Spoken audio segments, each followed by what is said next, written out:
Kebohongan Anies demi singgasana gubernur. Utang piutang memang sudah menjadi tradisi hidup manusia di muka bumi ini. Hal itu memang wajar. Yang keterlaluan itu orang ingkar janji dan membohongi keberadaan uang yang sudah menjadi kebutuhan primer bagi setiap orang. Hal serupa dipraktikkan oleh elit politik yang sedang gencar bersafari mencari dukungan rakyat menuju panggung pilpres mendatang. Siapa lagi kalau bukan Anies Baswedan yang hobinya merangkai kata, belenjani janji rakyat, dan yang terakhir gemar membohongi rakyat. Lalu apa kali ini yang terbongkar dari capres Nasdem tersebut? Berita hangat datang dari cerita lama yang baru saja terungkap faktanya. Datangnya dari Pilkada DKI Jakarta tahun 2017 lalu. Jangan salah kawan, yang sekarang bukan hanya politik identitas yang menjadi sejarah buruk dalam demokrasi tahun 2017 lalu, tapi terungkapnya kebohongan publik.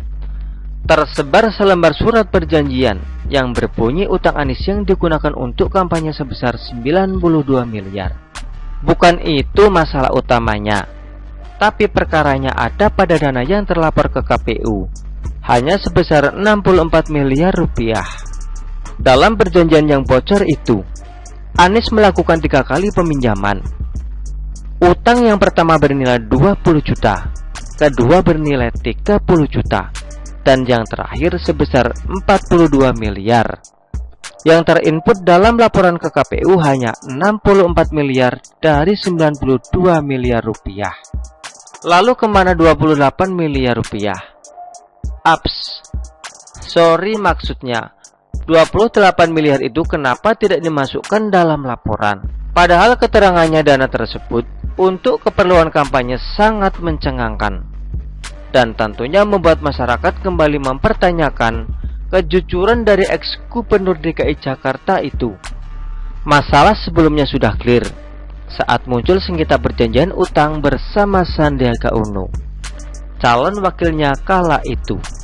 Tapi ternyata belum kelar sampai di situ, justru masalahnya semakin serius dan bikin gedek rakyat.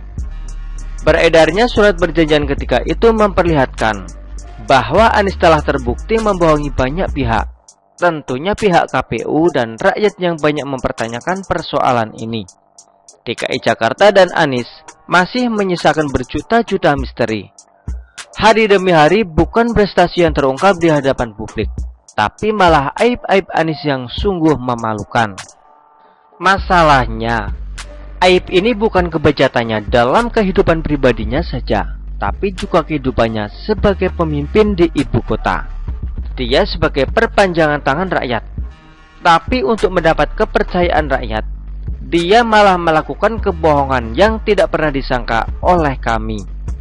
Transparansi dan kejujuran dalam kinerja kepala daerah itu sangat penting, tapi itu tidak diperlakukan seorang Anies Baswedan. Masih heran aku dengan rekam jejak yang selama ini ia elu-elukan untuk menanjaki posisi kursi istana negara. Miris. Pertanyaan terus bersuara dari kepala kecilku.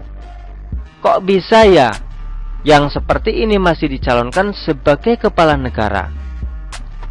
Tidak bisa dibayangkan bagaimana kecurangan lain yang akan dilakukannya saat resmi menduduki kursi istana negara. Belum masa kampanye saja banyak fakta-fakta sekaligus kebarokan yang terungkap selama ia menjabat sebagai gubernur DKI. Laki-laki kebocoran Anies kembali terendus. Satu persatu terbukti keluar menunjukkan ke arah kebenaran. Sosoknya yang pandai menyembunyikan fakta-fakta yang terjadi selama menjalankan pemerintah akan berakhir pada ujung tombak yang runcing dan siap menjadi bumerang baginya. Karena rakyat butuh pemimpin yang memiliki jiwa leadership sesungguhnya, tentunya yang akan membawa mereka menuju pada kehidupan yang mencerdaskan bangsa, bukan sebaliknya.